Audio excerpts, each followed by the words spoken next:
Ampere का परिपथीय नियम ये बताता है कि किसी क्लोज्ड पाथ के अराउंड मैग्नेटिक फील्ड का सम उसमें से गुजरने वाली धाराओं के अनुक्रमानुपाती होता है।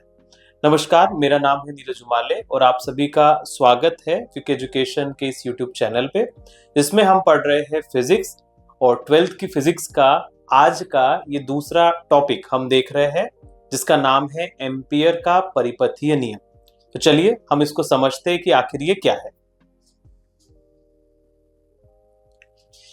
एम्पियर का परिपथीय नियम, एम्पियर सर्किटल लॉ। इससे पहले के टॉपिक में हमने बायोट सावर्ट लॉ को समझा था और जिस तरीके से हम उसमें किसी पॉइंट पर चुंबकीय क्षेत्र के बारे में हम जानते थे, समझते थे, ऐसा ही कुछ इसमें भी होता है। लेकिन बायोट सावर्ट नियम में कुछ कमियां थी, कुछ प्रॉब्लम्स थी, जिसको दूर करने के लिए फिर ये एम्पियर का परिपथीय नियम बनाया गया। तो इसको हम देखते हैं, काम इसका वही है, चुंबकीय क्षेत्र के बारे में पता करना। अभी हम देखते हैं कि आखिर ये कहता क्या है। विद्युत धारा से उत्पन्न चुंबकीय क्षेत्र का अध्ययन बायोट सावर्ट नियम द्वारा किया गया था, किंतु कुछ स्थितियों में ये नियम द्वारा गणना कठिन हो जाती है। ऐसी स्थितियों में एम्पियर का नियम उपयोगी होता है। ये नियम चुंबकीय क्षेत्र और धारा के बीच एक सामान्य संबंध प्रस्तुत करता है। नियम कहता क्या है, फिर हम इसके डायग्राम पे जाएंगे। किसी भी बंद पथ के चारों ओर चुंबकीय क्षेत्र का रेखीय समाकलन, ठीक है, सिर्फ उसकी परिधि पर उस पथ द्वारा घिरी कुल धारा के समानुपाती होता है। किसी भी बंद पथ के चारों ओर चुंबकीय क्षेत्र का रेखा समाकलन उस पथ द्वारा घिरी कुल धारा के समानुपाती होता है।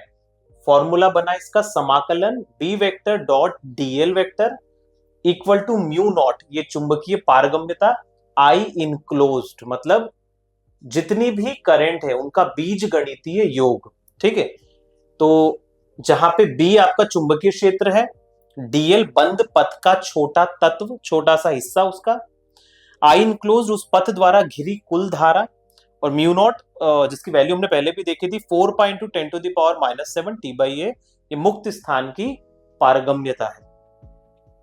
चलो इसको हम एक डायग्राम से समझते हैं। मान लो कहीं से धाराएं बह रही,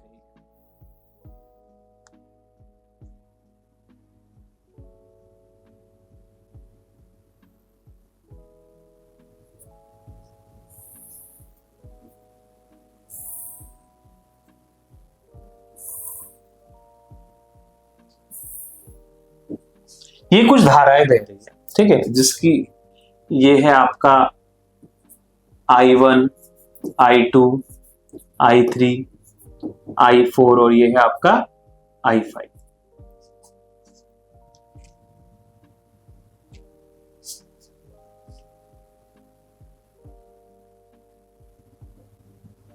ये धाराएं बह रही है, तो हम क्या करते हैं, किसी परिपथ से जब ये धाराएं बह रही है तो हम इसके चारों ओर एक एम्पियर लूप बना लेते हैं, जो एक अज्यूम करते हैं कि इन धाराओं के आसपास एक एम्पियर लूप या पाश। तो मान लो ये पाश,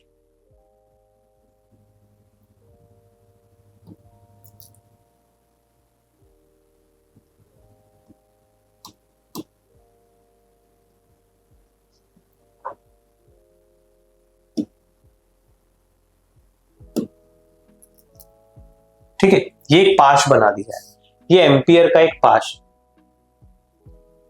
तो इनका ये कहना है कि यहां पे अगर एक छोटा सा पार्ट ले लिया जाए, डीएल,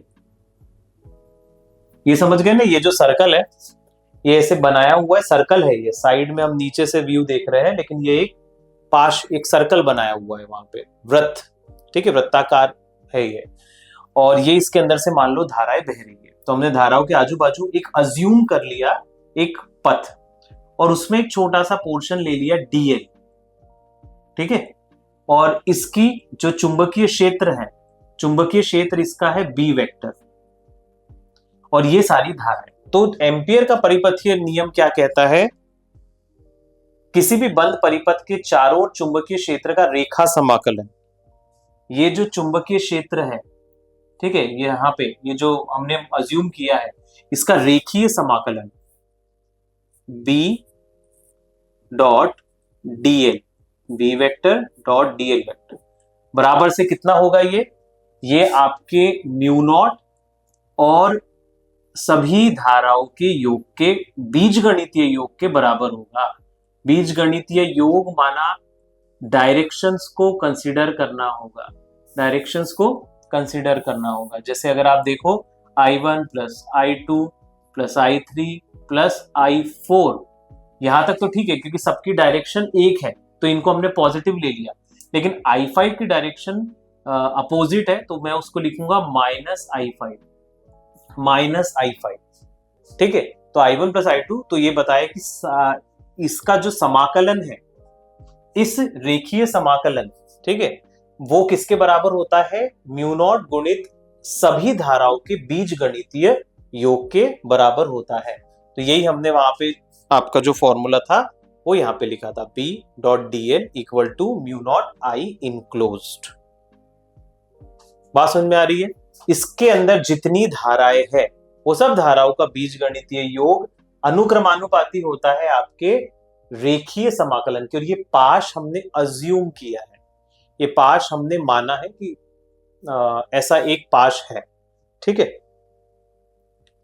दाएं हाथ का नियम, ठीक है, जो हम पहले भी देख रहे थे, चुंबकीय क्षेत्र की दिशा ज्ञात करने के लिए दाएं हाथ का नियम प्रयोग किया जाता है। यदि दाएं हाथ की उंगलियां धारा की ओर मुड़ी हो तो अंगूठा परिपथ की सामान्य दिशा को दर्शाता है। हमने इससे पहले वाले में भी देखा था, मैं आपको अभी और दिखा दूंगा।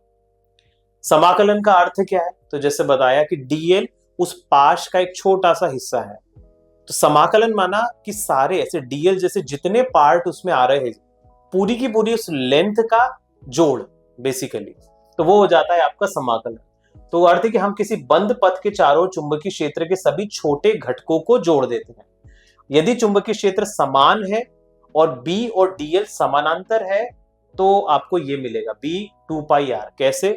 मैंने पहले भी बताया और अभी भी मैं आगे आपको डेरिवेशन में ये बता दूंगा, क्योंकि जो सर्कल है, जो पाश है, उसकी परिधि उसका 2πr होगी, ठीक है। तो इसीलिए जब dl का आप और इन दोनों के बीच अगर एंगल ही 0 डिग्री का है तो cos 0 1 हो जाएगा, जिसके कारण से b इंटू 2πr आ जाएगा। ये अभी अपन आगे देखते हैं। किसी अनंत सीधी चालक के लिए हम निकालेंगे चुंबकीय क्षेत्र, ये है अनुप्रयोग नंबर 1। जैसे हमने इससे पहले बायो सावर्त में अनुप्रयोग देखे थे, ऐसे इसमें अनुप्रयोग है। तो इसमें अनंत सीधे चालक के लिए कितना होगा, तो इसको बाद में देखना, हम अज्यूम पहले डायग्राम बना लेते, फिर मैं आपको थ्योरी पे ले जाता हूं। अनुप्रयोग नंबर 1, किसी अनंत चालक के लिए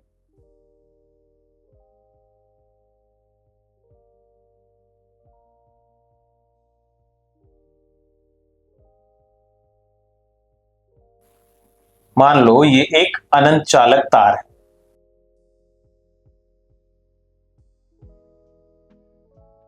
ठीक है, और एक पॉइंट है P, इससे एक दूरी पर पॉइंट है P।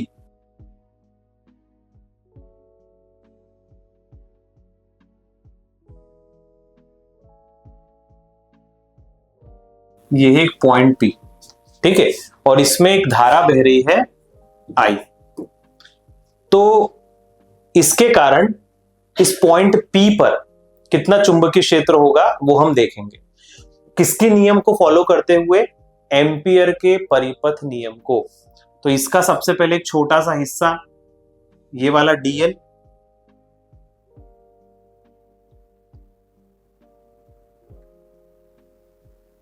ये ले लेते हैं हम dl, ठीक है, ये क्या है आपका dl, ये आपका dl, ठीक है, ये आपका पॉइंट P है। तो यहां के कारण इस पॉइंट पे कितना लगेगा? तो सबसे पहले हमें एम्पियर का परिपथ नियम को फॉलो करने के लिए हमको यहां पे एक पाश को अज्यूम करना पड़ेगा।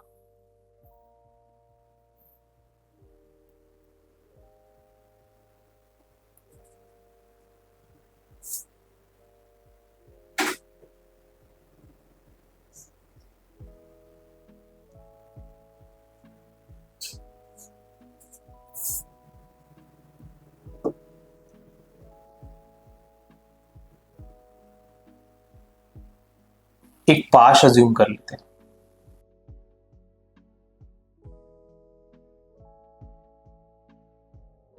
तो अब हम देखेंगे ये जो धारावाही चालक है, इसके कारण इस पॉइंट P पर हमें कितना चुंबकीय क्षेत्र मिलता है। तो उसके लिए हम क्या करेंगे, इन दोनों के बीच की दूरी मान लो R है। हम देख लेते हैं ये जो पाश है इसका dl, इसका छोटा सा पार्ट हम ले लेते हैं।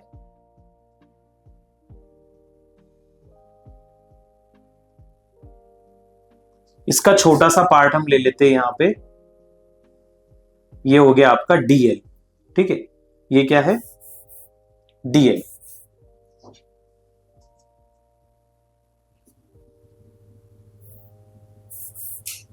ये है आपका dl और ये पॉइंट आपका P है यहां पे। तो अब हम देखेंगे कि इसके कारण यहां पे कितना, तो धारा इसकी डायरेक्शन ऊपर की ओर है। ठीक है, निकालना आपको इस पॉइंट की ओर है, जो चुंबकीय क्षेत्र निकालना है वो इस पॉइंट की ओर है। तो नेचुरली जो आपका चुंबकीय क्षेत्र की जो दिशा आएगी वो किस ओर आएगी, वो इसके परपेंडिकुलर आएगी, ये इस ओर है। ठीक है, धारा की दिशा इस ओर है, तो आपका जो चुंबकीय क्षेत्र आएगा उसकी दिशा आएगी अंदर की ओर, पीछे की ओर। माना ये जो डीएल है, इस डीएल के समानांतर में ही आपको चुंबकीय क्षेत्र की दिशा मिल जाएगी। तो ये डीएल है, तो आपका चुंबकीय क्षेत्र की दिशा किस ओर होगी, आपके चुंबकीय क्षेत्र की दिशा भी इस ओर ही होगी। ठीक है, तो डीएल और बी, ये अब देखो ये जो पूरा पाश है, ये पाश ऐसे है समतल में। ठीक है, ऐसे, लेकिन देखने में वो ऐसा आएगा, लेकिन वो ऐसा है। ठीक है, अब उसका हमने छोटा सा पोर्शन लिया है यहाँ का, बहुत बड़ा पाश है, उसका छोटा सा हिस्सा लिया है डीएल। अब उस डीएल के पैरेलल में, क्योंकि धारा ऐसी है, चुंबकीय क्षेत्र इस दिशा में हमें देखना है, और उसकी जो दिशा मिलेगी चुंबकीय क्षेत्र की वो हमें मिलेगी इस तरह, तो वो इस ओर मिलेगा। तो अगर आप देखो डीएल और बी के बीच में कोण कितना है, तो यहाँ पे जो कोण मिलेगा वो आपको मिलेगा 0 डिग्री। जो कोण मिल रहा है वो क्या मिलेगा, 0 डिग्री। तो यहाँ पे हम एक बार देख लेते हैं, जो हमारा एम्पियर परिपथ नियम है वो क्या कहता है, उसका कहना है B डॉट डीएल ये बराबर होता है mu naught summation of I. Summation इसलिए क्योंकि सारी धाराओं का योग। तो यहां पे आपको मिल जाएगा क्या, B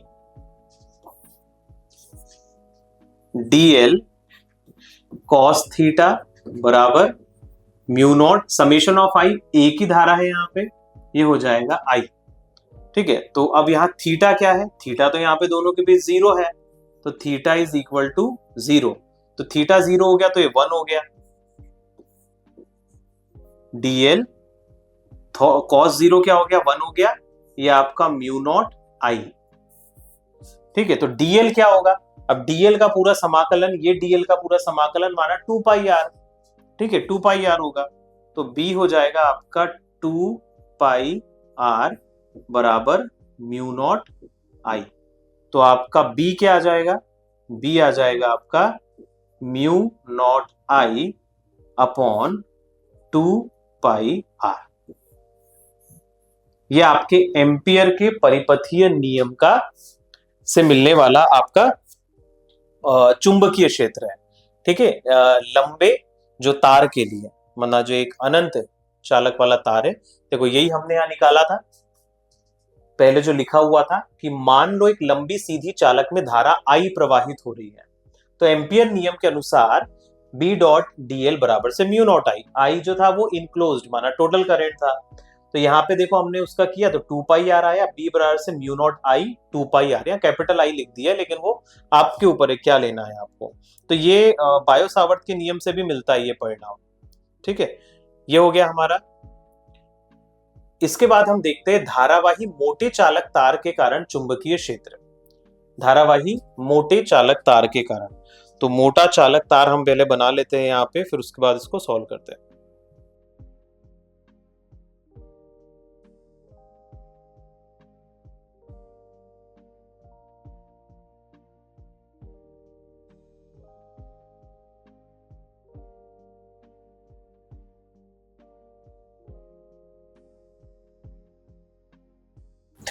मान लो ये एक मोटा चालक तार है, ठीक है, और इसमें से जो धारा बह रही है, धारा आपकी बह रही है, ये इसका अनुप्रस्थ काट का क्षेत्रफल, ये भी आपका अनुप्रस्थ काट का क्षेत्रफल, और धारा ऐसी बह रही है इसमें से। इस पूरे अनुप्रस्थ काट के क्षेत्रफल को यूज करते हुए धारा बह रही है, यहां से भी ऐसी है,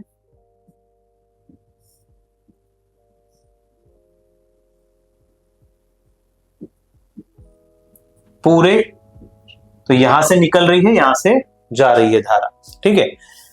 और इसका जो रेडियस है, इसकी रेडियस कितनी ले लें हम, इसकी रेडियस हम मान लेते हैं कैपिटल आर। ये कितनी है, कैपिटल आर, ठीक है। अब इस मोटे चालक तार के कारण चुंबकीय क्षेत्र कितना होगा, पहले हमने एक पतला तार लिया था, अभी मोटा तार लिया है, तो यहां से एक कोई पॉइंट पी पे,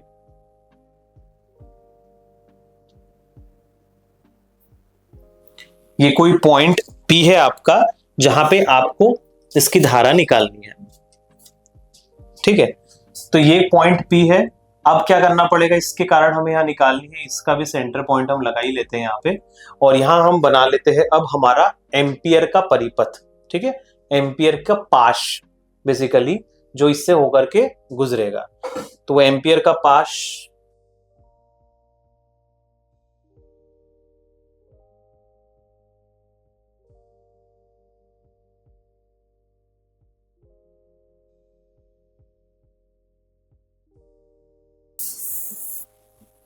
ये इसका पॉइंट यहां पे ले लेते हैं हम, ये P, ठीक है। तो ये पाश का कलर हम चेंज कर देते हैं क्योंकि इससे क्लियर होगा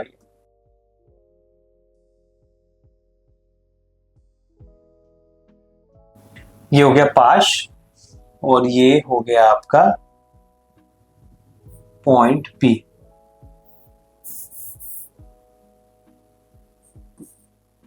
ठीक है। तो ये हमने पाश अज्यूम कर लिया, ये पॉइंट P पे हमें निकालना है, ठीक है। ये हमारा पूरा का पूरा अनुप्रस्थ काट का क्षेत्रफल, ये इसकी R, और इस पॉइंट से यहां तक की दूरी भी हम देख लेते हैं, यहां तक की दूरी कितनी कर दे,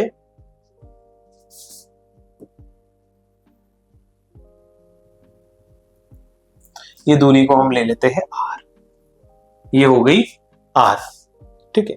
तो अब यहां से यहां तक का हमें निकालना है विद द हेल्प ऑफ हमारा जो एम्पियर का परिपथीय नियम है। और ये जो पूरी धारा बह रही है, इसको भी नाम दे देते हैं हम I, ठीक है। तो यहाँ पे हम एम्पियर के उस नियम को लगाते हैं, वो नियम कहता है B इंटू DL बराबर म्यू नॉट एप्सिलॉन I, ठीक है। तो अब यहाँ पे आप देख लो कि सेम चीज है, यहाँ पे DL और आपके मैग्नेटिक फील्ड की दिशा में कितना एंगल बन रहा है,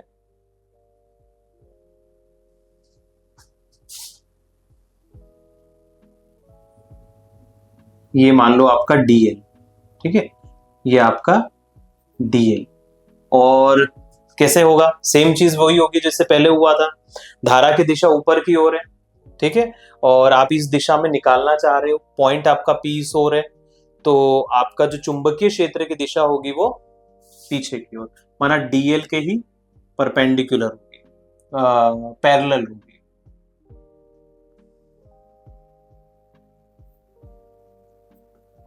B हो गया, ठीक है। तो ये यहां तक हो गई, DL हमने ले लिया, B यहां ले लिया, दोनों की ही डायरेक्शन कैसी है, माना दोनों के बीच का एंगल कितना आ रहा है, वो 0 ही आ रहा है, यहाँ पे भी, यहाँ पे कोई 90 डिग्री नहीं है, 0 ही आ रहा है यहाँ पे। तो अभी हम यहाँ निकाल लेते हैं, ये हो जाएगा आपका B DL cos थीटा बराबर म्यू नॉट समेशन ऑफ, तो वो I ही होगा टोटल, तो यहाँ पे हमें कितना मिल जाएगा, थीटा आपका क्या है 0, cos 0 1 हो जाएगा, और इसका जो इंटीग्रेशन है ये तो रह गया, यहाँ पे B को मैंने बाहर कर दिया था, cos 0 1 हो गया, DL कितना हो गया 2 पाई RE हो गया, तो कितना आ गया B 2 पाई आर बराबर म्यू नॉट आई। तो यहां पे आपका जो बी मिला वो मिला mu naught I upon 2 pi R. ठीक है, तो धारावाही मोटे चालक तार के कारण चुंबकीय क्षेत्र हमें मिला mu naught I upon 2 pi R. क्या किया था हमने, एक मोटा तार लिया जिसके अंदर से पूरे अनुप्रस्थ काट में से करंट बह रही है आई, उससे आर दूरी पे एक पॉइंट पी लिया, ठीक है, जहां पे हमको चुंबकीय क्षेत्र निकालना है। फिर इसका हमने डीएल लिया, वहीं ले लिया डीएल भी इस सर्कल पे, यहां भी ले सकते थे लेकिन इधर लिया तो वो डीएल क्या हुआ, वहां पे उसके बीच और चुंबकीय क्षेत्र के बीच 90 डिग्री 0 डिग्री का एंगल बन रहा है। इस कारण से हमें फाइनली चुंबकीय क्षेत्र इतना प्राप्त हुआ। अच्छा, उसकी सतह पर कितना होगा, माना ये जो तार है, तार की सतह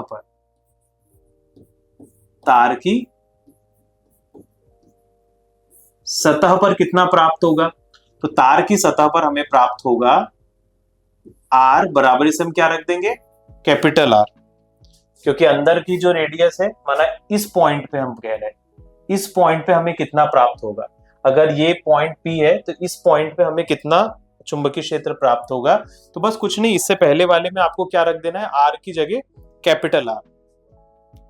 तो चुंबकीय क्षेत्र हो जाएगा आपका mu naught I upon 2 pi R. 2 pi R ये हो गया आपकी सतह के ऊपर। ठीक है, इससे पहले हमने ये देखा था कि चुंबकीय क्षेत्र का प्रभाव एक सतह पर और सतह के बाहर कितना होता है, और अब इस केस में हम ये देखेंगे कि चुंबकीय क्षेत्र का प्रभाव उसकी सतह के अंदर कितना होता है। तो तार के अंदर हम देख रहे थे, जो तार है हमारा एक बेलन के आकार का, माना मोटा तार है, तो मोटे तार के बाहर हमने देखा चुंबकीय क्षेत्र का प्रभाव, फिर उसकी सतह पे, और अभी हम उसके अंदर देखेंगे। तो मान लीजिए हम यहाँ पे एक मोटा तार बना लेते हैं,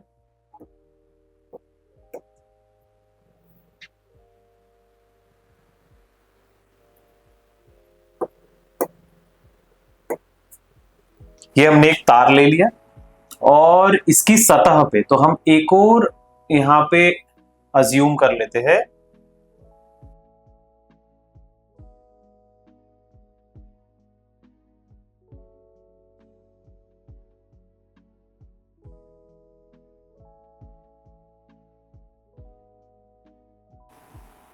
ठीक है, ये हमारा एक मोटा तार, ठीक है, और उसके अंदर हमने ये माना कि एक स्मॉल आर रेडियस की अंदर उसके किसी पॉइंट डीएल पर, ठीक है, उसके किसी एल लेंथ के, डीएल लेंथ के हिस्से पर चुंबकीय प्रभाव कितना होगा इस तार के कारण।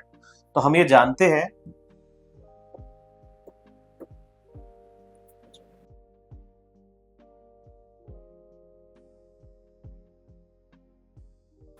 इसकी जो त्रिज्या है वो है कैपिटल आर।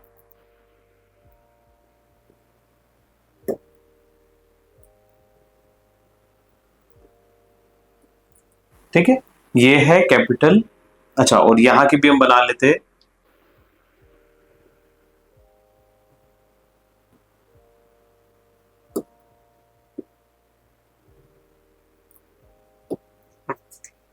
ये जो तार है इसकी जो रेडियस है, जैसा हम पहले देखते आ रहे थे, ये रेडियस है आर, और ये जो स्मॉल, ये जो अंदर हम देख रहे हैं, इसकी जो रेडियस है वो है स्मॉल आर। ठीक है, तो हम इस तार के कारण इसके किसी एक बिंदु पर, यहां पे बिंदु माना डीएल, यहां पे हम देखेंगे कि कितना चुंबकीय क्षेत्र पड़ता है। ठीक है, तो हम एम्पियर के परिपथीय नियम को ही यहाँ पे फॉलो करेंगे, जैसा हमने इससे पहले के चीजों में सारा देखा है। तो हम उसमें क्या करेंगे,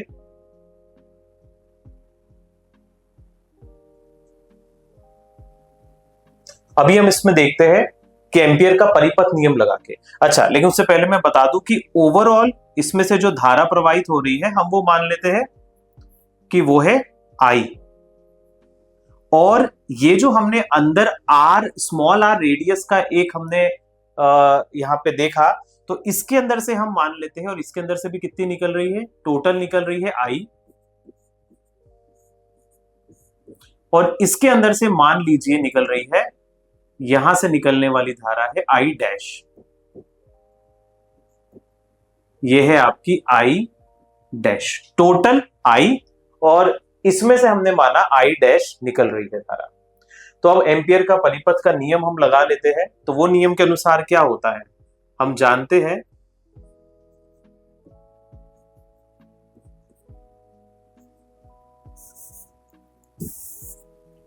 mu naught summation of I dash. ठीक है, आई डैश क्यों? क्योंकि हमें इस सतह के अंदर जहां छोटे आर की रेडियस वाले इस बेलन में से जाने वाली धारा को हम यहां पे देख रहे हैं, इसलिए आई डैश। और इस पूरे के कारण चुंबकीय क्षेत्र यहां कितना पड़ रहा है वो हम देख रहे हैं बी डॉट डीएल से। ठीक है, तो यहां पे अगर हम बी डीएल, इसको हम ये हमारा ऐसा बी डीएल साइन थीटा हम कर देते हैं,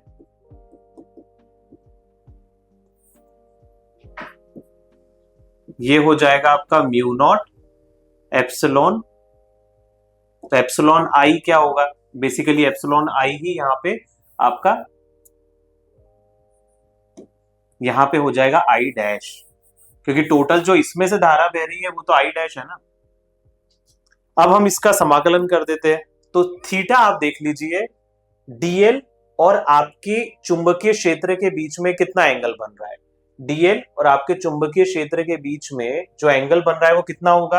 आप देखो, हमारा रूल होता है कि हम देख रहे हैं इस ओर धारा बह रही है ऊपर की ओर, ठीक है, और हम दिशा देख रहे हैं, चुंबकीय क्षेत्र देख रहे हैं इस ओर मेरे उंगलियों की ओर। तो जो चुंबकीय क्षेत्र का प्रभाव होगा वो किस ओर होगा, वो होगा अंदर की ओर, माना इससे कुछ परपेंडिकुलर। ये दोनों कैसे रहेंगे, ये परपेंडिकुलर रहेंगे। तो थीटा यहां कितना हो जाएगा, 90 डिग्री। थीटा 90 डिग्री हो गया, तो थीटा 90, तो बी डीएल साइन 90, ये है आपका म्यू नॉट आई डैश। इसको मैं यहीं कर देता हूं, तो यहां पे आपका हो जाएगा साइन थीटा हो जाएगा आपका, साइन 90 है तो साइन 90 आपका 1 हो जाएगा, तो ये यहां पे हो जाएगा B DL equal to mu naught I dash. तो डीएल क्या है यहाँ पे, डीएल यहाँ पे अगर इसका पूरा रेखीय समाकलन हम करेंगे, इस पूरे सर्कल का रेखीय समाकलन करने पर, तो ये हमें मिलेगा 2 pi R mu naught I dash. तो यहां पे हम देख लेते हैं, अब हमें मिल गया ये, तो B बराबर से आ जाएगा हमारा mu naught I dash upon 2 pi R. ठीक है, लेकिन अब यहाँ आई डैश कितना है ये हमें निकालना पड़ेगा यहाँ पे, तो मैं इसको यहाँ पे अलग से मेंशन कर दे रहा हूं, यहां ये रेड बॉक्स में मैं कर दे रहा हूं। आप देखो, अगर ये जो बड़ा आपको यहाँ पे बेलन दिखाई दे रहा है, ये जो मोटा तार दिखाई दे रहा है, इस मोटे तार के पूरे क्षेत्रफल की बात करें तो पाई आर स्क्वायर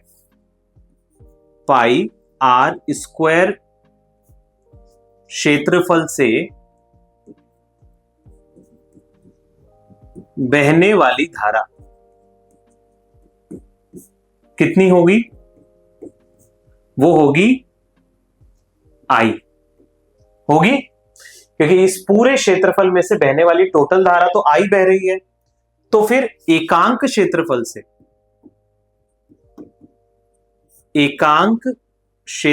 से बहने वाली धारा कितनी होगी, या बराबर लगा लो, I upon pi R square होगी। एकांक अगर पाई आर स्क्वायर क्षेत्रफल से बहने वाली धारा I है, तो फिर एकांक क्षेत्रफल से बहने वाली धारा होगी I upon pi capital R square, क्योंकि जो कैपिटल आर है वो आपकी इस मोटे तार की रेडियस है, उसकी त्रिज्या है। तो अब हम बात करें कि भाई इस छोटे, जो हमारा यहाँ पे हमने अज्यूम किया है एक एम्पियर का पथ, तो वो जो लूप किया है तो उसमें से बहने वाली धारा कितनी होगी, तो मान लीजिए उसको वो कितना होगा, पाई स्मॉल आर स्क्वायर क्षेत्रफल से बहने वाली धारा वो कितनी होगी, वो होगी आपकी एकांक क्षेत्रफल में बहने वाली धारा गुणित पाई आर स्क्वायर। तो एकांक क्षेत्रफल में कितनी बह रही है, आई अपॉन पाई आर स्क्वायर, और ये हो जाएगी आपकी पाई स्मॉल आर का स्क्वायर। तो पाई से पाई कैंसिल हो जाएगा, तो आपको क्या मिलेगी, I small R square upon R square, जिसे मैं रख दूंगा आई डैश की जगह।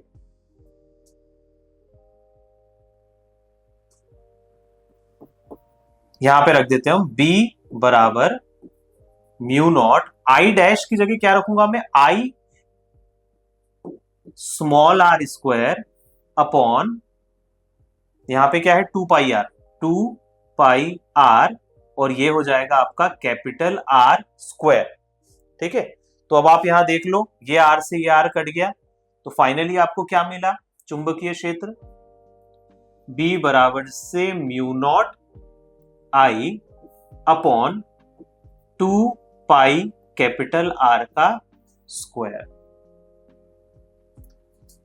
ये हो गया आपका सतह के अंदर मोटे तार के कारण चुंबकीय क्षेत्र का प्रभाव, ये होगा mu naught I upon 2 pi capital R square. फिर से देख लेते हैं, हमने तार के अंदर एक ये मोटा तार अज्यूम किया था, जिसमें पहले भी हम देख रहे थे, उसके अंदर हमने स्मॉल आर त्रिज्या का एक एम्पियर का परिपथ हमने लिया, और डीएल पर, मतलब इस पॉइंट पर डीएल पर कितना चुंबकीय प्रभाव आ रहा है वो हमें देखना था, तो वो हमने देखा इसमें। और हमने देखा चुंबकीय क्षेत्र और उसके बीच में जो एंगल बन रहा है वो बन रहा है 90 डिग्री का, तो 90 डिग्री यहाँ पे हो गया आपका साइन 90। ये हम जानते ही है एम्पियर के परिपथ नियम से कि बी डॉट डीएल बराबर से mu naught summation of I. तो इसमें टोटल बहने वाली धारा इस छोटे लूप में से कितनी है, वो है आई डैश, तो हमने आई डैश कर दिया क्योंकि हमने आई डैश ही माना था उसे। फिर यहां से हमने इसका साइन थीटा तो आपका 90 हो गया, वो 1 हो गया। यहाँ पे फिर b इंटू 2 पाई आर, जब समाकलन किया हमने डीएल का, तो एक पूरे इस रेखीय समाकलन करने पर इस वृत्त का, तो क्या मिला हमें 2 पाई आर। फिर b equal to mu naught I upon 2 pi R हो गया। फिर हमने देखा आई डैश की वैल्यू निकालनी है, तो हमने क्या किया, हमने देखा इस पूरे बड़े मोटे तार के पाई आर स्क्वायर क्षेत्रफल से कितनी धारा बह रही है, वो है आई। तो हमने देखा एकांक क्षेत्रफल से कितनी बहेगी, वो होगी I upon pi capital R square. और फिर हम इस छोटे बेलन में से कितनी धारा बह रही है वो देख रहे हैं, तो वो है पाई स्मॉल आर स्क्वायर क्षेत्रफल से बहने वाली धारा, तो वो आ गई हमारी I upon pi capital R square into pi small R square. तो हमने पाई से पाई कट किया, फिर हमने I R square upon R square की वैल्यू हमारे इस इक्वेशन में रख दी आई डैश की जगह, और हमें फाइनल रिजल्ट यहाँ पे मिले। तो ये तार के अंदर है। अब हम देखते हैं इसका दूसरा अनुप्रयोग सोलोनाइड के रूप में। तो सोलोनाइड क्या होता है बेसिकली, इसको अभी हम डायग्राम से भी समझते हैं, पहले इसको पढ़ लेते हैं। सोलेनाइड एक लंबा तार होता है जिसे कई कुंडलनों में लपेटा जाता है। यदि n कुंडलन प्रति इकाई लंबाई हो और धारा I प्रवाहित हो, तो सोलेनाइड के अंदर चुंबकीय क्षेत्र इतना होता है B बराबर से म्यू नॉट एन आई। ठीक है, तो अभी हम देख लेते हैं कैसे। सोलेनाइड के अंदर क्षेत्र समान होता है, सोलेनाइड के बाहर क्षेत्र नगण्य होता है। ठीक है, सोलेनाइड के अंदर ही हम अज्यूम करेंगे कि हमारा चुंबकीय क्षेत्र है, बाहर नहीं है। तो अभी हम इसका एक डायग्राम बनाकर के इसको देख लेते हैं। चलो पहले एक डायग्राम बना लेते हैं।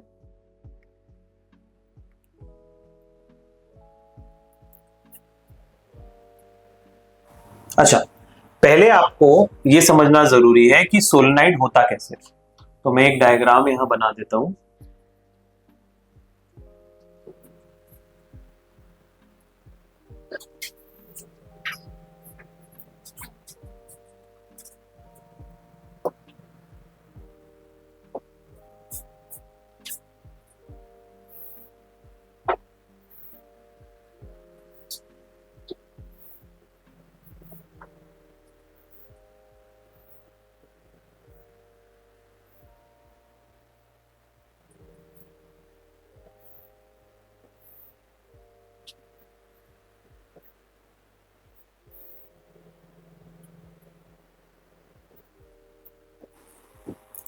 देखो ये परिनालिका आपको यहां दिखाई दे रही है। इसमें अगर आप देखोगे ये जो नीले कलर में दिख रहा है ये है तार, ठीक है, जिसको हमने अनेक कुंडलियों के रूप में ऐसे बनाया, जैसे स्प्रिंग होती है, स्प्रिंग को जैसे बनाया जाता है उसी तरीके से ये आपका सोलेनाइड, ये परिनालिका बनी है।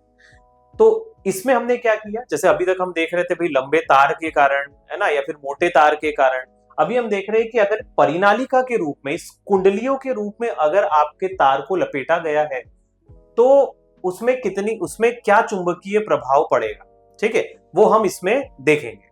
तो ये आपका सोलेनाइड परिनालिका, इसको देखो मैंने सप्लाई से कनेक्ट किया है, तो इसमें धारा आई बह रही है जो इधर से इधर की ओर बह रही है, क्योंकि प्लस से माइनस की ओर धारा प्रवाहित होती है, ठीक है। तो अभी हम देखते हैं कि ये एन कुंडलियों के परिनालिका के कारण कितना चुंबकीय क्षेत्र मिलता है। तो हम यहाँ पे इसका भी एक डायग्राम बना लेते हैं।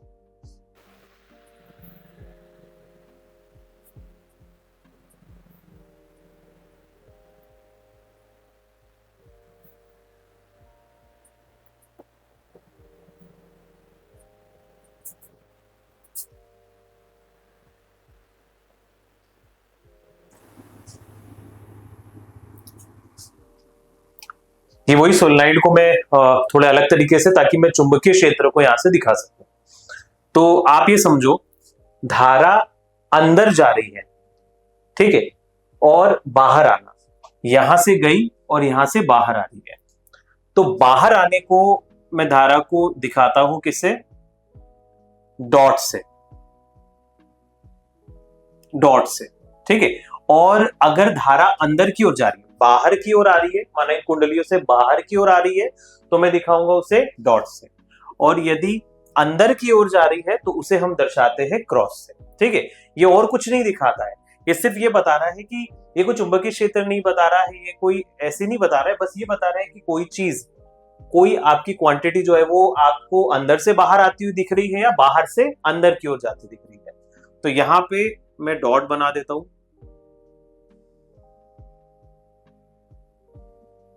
इससे आपको समझ में आएगा कि यहां से धारा बाहर की ओर आती हुई दिख रही है। ये वही सोलेनाइड को ही मैं यहाँ पे अलग तरीके से दिखा रहा हूं। और यहां आप क्रॉस कर दो,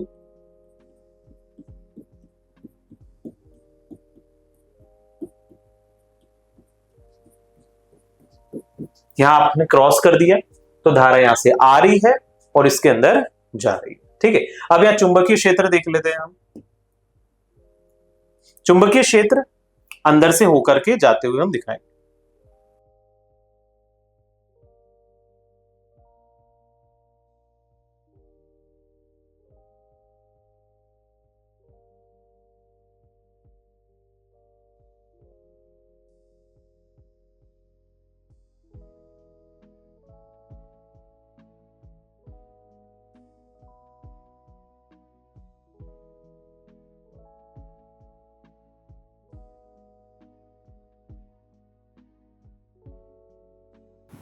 ये आपकी चुंबकीय क्षेत्र जो आपका इधर से इस तरफ जाते हुए दिख रहा है, इसकी जो दिशा है वो है इस तरफ,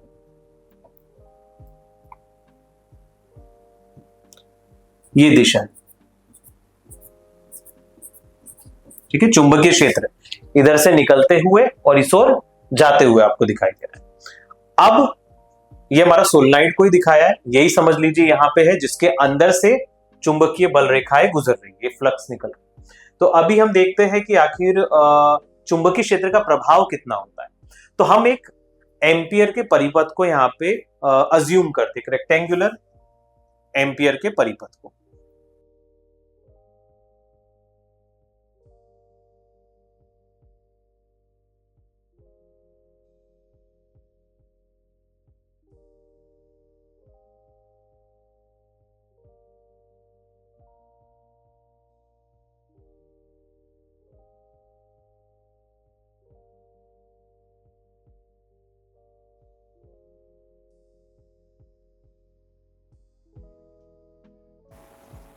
ठीक है, ये हमने एक पाश को यहाँ पे अज्यूम कर लिया है और इसको हम नाम दे देते हैं A P Q R S. P Q R S, और इनके बीच की ये कितनी लंबाई है इसके बीच की, ये है L। ठीक है, L लंबाई का ये आपका पाश यहां दिख रहा है। तो अब हम देखते हैं इसमें कि आखिर ये चुंबकीय क्षेत्र का प्रभाव इस पाश, ये एम्पियर जो लूप बनाया हमने, जो आधा तो यह सोलेनोइड के अंदर आपको दिखाई दे रहा है और आधा बाहर दिखाई दे रहा है। तो जैसे हमने पहले बात की कि जो चुंबकीय क्षेत्र का प्रभाव है, चुंबकीय क्षेत्र सिर्फ और सिर्फ अंदर की ओर होगा, बाहर नहीं होगा। तो इसके बाहर कोई चुंबकीय क्षेत्र नहीं है। ठीक है, अब हम इसके ऊपर लगाते हैं हमारा एम्पियर परिपथ का नियम और देखते हैं कि चुंबकीय क्षेत्र कितना होता है। तो अभी ध्यान से देखते जाएंगे, ये 4 हिस्से हैं, तो हम एक एक करके ये चारों इसके साइड्स को देखते चलेंगे चुंबकीय क्षेत्र का प्रभाव। जैसे हम P से Q के लिए पहले देखेंगे कि इसके ऊपर चुंबकीय क्षेत्र का प्रभाव क्या है, फिर हम देखेंगे Q से R के लिए, फिर R से S के लिए, फिर S से P के लिए। ठीक है, तो हम इसको डिवाइड कर देते हैं ऐसे।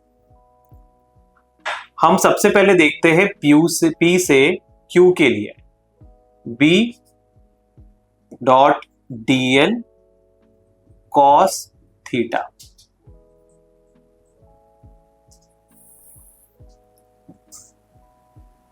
सॉरी, इसको हम यहां से करते हैं, अच्छे से शुरू से हम करते हैं इसको। सबसे पहले हम देखते हैं किसके लिए चुंबकीय क्षेत्र का प्रभाव किसके लिए देख रहे हैं हम, P से Q के लिए। देखो P से Q चुंबकीय क्षेत्र ये है, ये आपकी मैग्नेटिक, ये आपका क्या है, चुंबकीय क्षेत्र, मैग्नेटिक फील्ड है ये। इसको मैं यहां अलग मेंशन कर देता हूं, मैग्नेटिक फील्ड या फिर चुंबकीय क्षेत्र।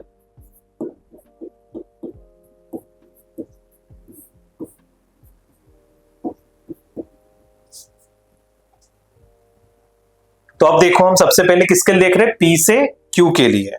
तो जरा ध्यान से देखना, P से Q ये है आपका B dot dl cos theta, plus दूसरा हम देखते हैं फिर Q से R के लिए। Q से R के लिए कितना होगा, Q से R B dl cos theta, plus फिर आप देखिए R से S के लिए, R से S के लिए B dl cos theta, plus अब इसके बाद क्या है, S से P के लिए, तो मैं यहां नीचे लिख देता हूं S to P B dl cos theta बराबर म्यू नॉट समीशन ऑफ आई। ये तो हम जानते ही है, ये हमने क्या लगाया यहां, एम्पियर का परिपथ नियम, एम्पियर के परिपथीय नियम से, एम्पियर के परिपथीय नियम से बीडीएल कॉस थीटा, सभी इसका देख लिया। अब आप ध्यान से देखते चले, P से Q में, ठीक है, जो चुंबकीय क्षेत्र की जो दिशा है वो इस ओर है, और जो हमारा PQ है ये भी चुंबकीय क्षेत्र के समानांतर है यहाँ पे। PQ जो है वो आपके चुंबकीय क्षेत्र के समानांतर है। समानांतर है मतलब इन दोनों के बीच का जो थीटा है वो कितना हो गया, वो हो गया 0। तो यहां पे इस केस में थीटा क्या हो गया, मैं इसको अलग से लिख देता हूं तो कंफ्यूजन होगा।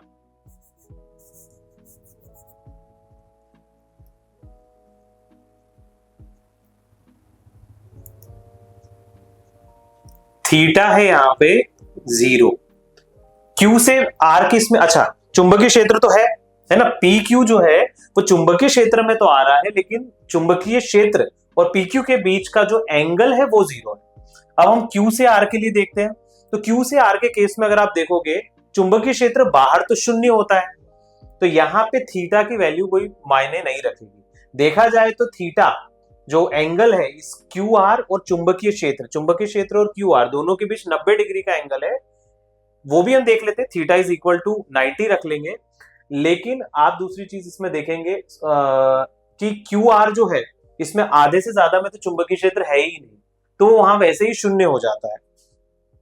तो यहां पे मैं क्या लिख दूंगा, थीटा जो है थीटा 90 डिग्री है, लेकिन चुंबकीय क्षेत्र क्या है, 0 है, जिस कारण से ये क्या हो जाएगा, ये कैंसल हो जाएगा। होगा नहीं होगा, क्योंकि जब थीटा भले 90 हो, cos 90 इज इक्वल टू, वैसे भी थीटा इज 90 हो जाएगा तो वैसे भी 0 हो जाएगा, और चुंबकीय क्षेत्र भी आधा 0 जा रहा है, तो दोनों कंडीशन में क्या हो रहा है, ये 0 हो रहा है, कट रहा है।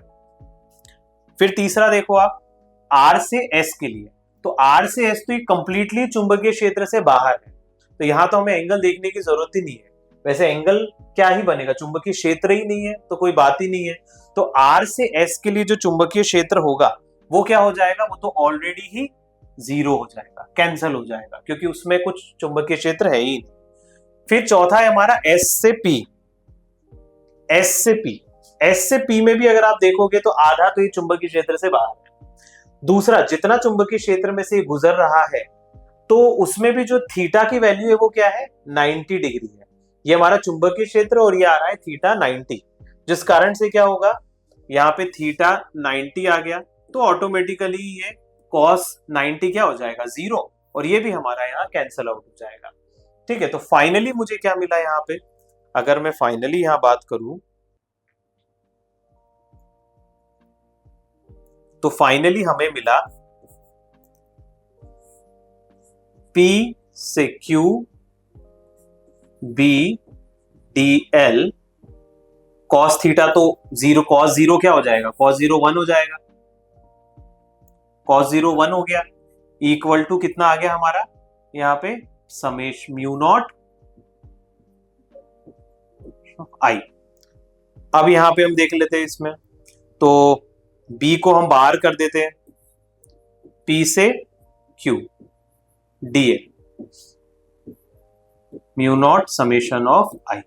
तो यहां पे आप देखो P से Q DL, हम इस P से Q का पूरा देख रहे हैं, चुंबकीय उसका समाकलन करेंगे, तो वो टोटल लेंथ कितनी थी, L। P से Q टोटल कितना है, वो तो L है, तो हम समाकलन DL का करने के बाद हमें फाइनल क्या मिलेगा, L। तो यहां P से Q हो जाएगा आपका B इंटू L बराबर से म्यू नॉट आई। ठीक है, तो जैसा हमने देखा यहां कि यहां आया BL बराबर से म्यू नॉट समेशन ऑफ आई। अब यहां पे एक चीज समझने की है,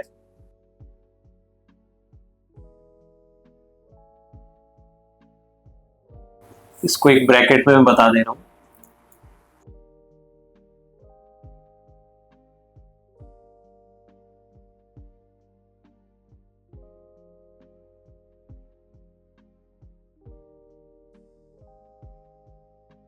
देखो, यदि एकांक क्षेत्रफल में फेरों की संख्या n है, ठीक है, जो उसका एकांक क्षेत्रफल है सोलेनोइड का, उसमें फेरों की संख्या n है, तो फिर L लंबाई में कितनी होगी फेरों की संख्या, तो L लंबाई के क्षेत्र के लिए फेरे कितने होंगे, ये होगा NL। ठीक है, तो अब इस L लंबाई के क्षेत्रफल में फेरों की संख्या n है, तो इसमें से बहने वाली धारा कितनी होगी,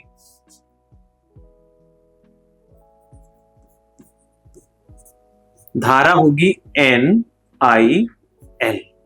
ठीक है, एकांक क्षेत्रफल में फेरों की संख्या n, L लंबाई के क्षेत्रफल के लिए फेरे कितने होंगे NL, और धारा होगी NIL। ठीक है, तो अब हम टोटल जो धारा है यहां पे हम उसको चेंज कर देंगे,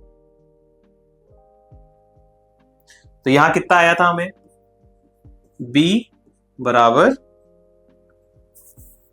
BL बराबर mu naught summation of I, तो हमारी टोटल धारा कितनी हो रही है, N आई एल, तो एल से एल कैंसल हो गया, तो आपको फाइनली क्या मिला यहां, बी बराबर से म्यू नॉट एन आई। ठीक है, तो ये एक सोलेनाइड के कारण, परिनालिका के कारण चुंबकीय क्षेत्र हमें यहां पे मिल रहा है म्यू नॉट एन इंटू आई। तो इसमें फिर से मैं एक बार आपको फटाफट रिवाइज कराता हूं। हमने एक परिनालिका देखी यहाँ पे, ठीक है, जिसमें बहुत सारे फेरे हैं, उसमें हमने सोर्स से कनेक्ट किया, उसमें धारा प्रवाहित की। फिर हमने देखा, ये मैंने सोलेनाइड को ही बताया है यहाँ पे, इसमें क्रॉस आपको बता रहे हैं अंदर की ओर जाती हुई धारा की दिशा, और ये डॉट आपको दिखा रहे हैं बाहर की ओर आती हुई धारा की दिशा। फिर इसमें हमने देखा चुंबकीय क्षेत्र तो ऐसे आ रहा है, इसके अंदर से गुजर रहा है।